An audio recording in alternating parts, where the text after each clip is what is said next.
It was 4:13 a.m. when the first officer stepped into the basement. The air was thick, not with dust, but something older, something wrong. 6 shapes beneath white sheets, the faint echo of a hymn still playing from a speaker upstairs, and a single man waiting by the kitchen table, hands clasped, Bible open. He said the same words again and again. "You're watching Hidden True Crime, where faith, fear, and obsession meet in stories the world was never meant to hear. If you think you've seen devotion, think again. Because this is not just a story about belief. It's about what happens when faith becomes a weapon. Pastor Daniel Cole was a name everyone in Macon, Georgia knew. The man with the silver hair, the deep voice, the steady smile. A war veteran turned preacher who claimed God had saved him from his demons. He spoke softly, dressed sharply, and promised redemption to anyone willing to obey. He ran the House of Light, a farmhouse turned retreat center, a place meant for healing and prayer. But behind its white fences and stained glass windows was something darker. New members handed over phones, wallets, and keys for purity. They called him Father Daniel. And once you entered those gates, you didn't leave without his blessing. Neighbors said the place was always quiet, too quiet. Sometimes they heard singing at midnight, the same hymn over and over. "Wash me clean, make me whole again." They thought it was beautiful. They didn't realize it was a warning. By spring 2024, local police started getting calls, family members saying their loved ones hadn't come home from the retreat. But every time an officer stopped by, Cole met them at the gate with that same calm smile. He quoted scripture about letting go of worldly attachments. He said the missing were reborn. Without proof of a crime, all detectives could do was drive away, uneasy. The truth began to crack open on June 3rd. A 22-year-old named Elise stumbled barefoot into a gas station 2 miles away. Her eyes were glassy. Her hands trembled as she whispered to the clerk, "He's killing them. He says they're offerings." That statement triggered a full search warrant. Officers arrived at dawn, armed and silent. Cole greeted them on the porch, still in his clerical collar, smiling. "The Lord told me you'd come," he said. He didn't resist. He didn't even ask why. Inside, everything looked perfect. Candles aligned, beds made, Bibles on every table. But when they reached the basement door, a smell seeped through the hinges. Something sweet, rotting, heavy. Cole watched them unlock it, whispering prayers under his breath. The door creaked open. Concrete stairs led down into darkness. Flashlights swept across the floor. 6 bodies wrapped in linen, each one carefully laid side by side, a verse pinned to their chest.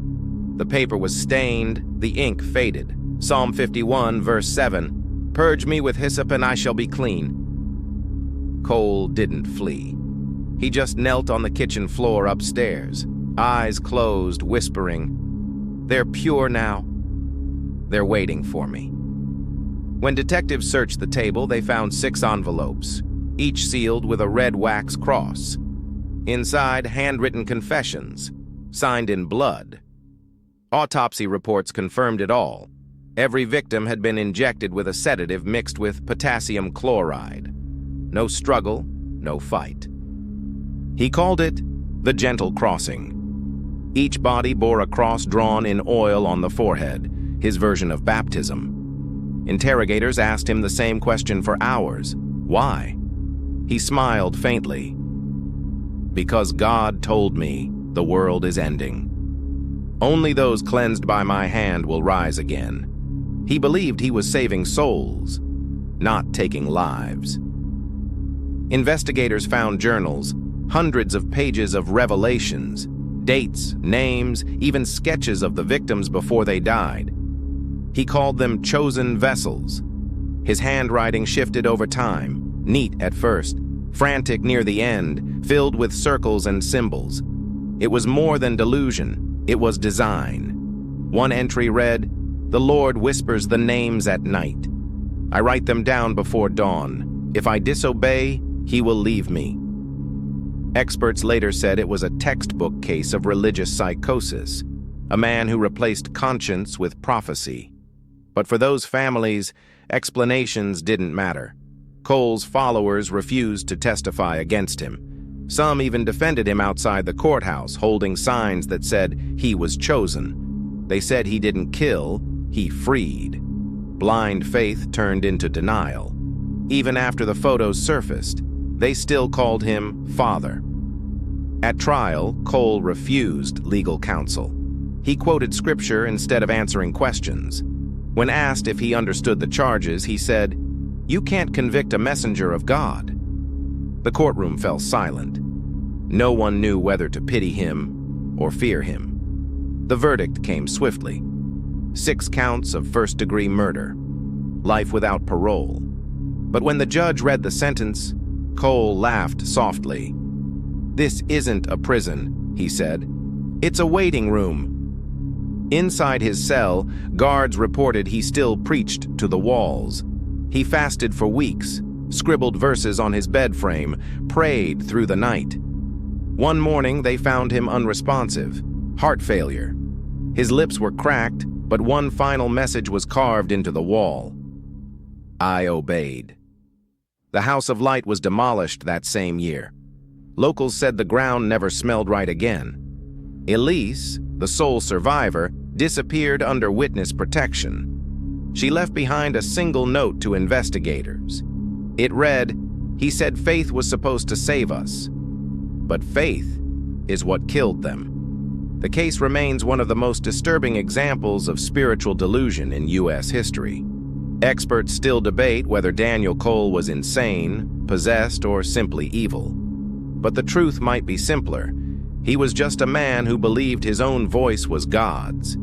In the end, there was no divine message, no higher calling, no redemption. Just 6 innocent lives taken by one man's obsession with being chosen, and a community forced to confront the darkness it mistook for light. Faith can heal, faith can guide, but faith without reason destroys. The line between devotion and delusion is thinner than we think. You've been listening to Hidden True Crime. If this story shook you, disturbed you, or made you question blind obedience, hit subscribe and share your thoughts below. Because sometimes the most dangerous people aren't hiding in shadows. They're standing behind pulpits, smiling. Stay alert, stay safe. And remember, faith isn't meant to silence you. It's meant to make you see.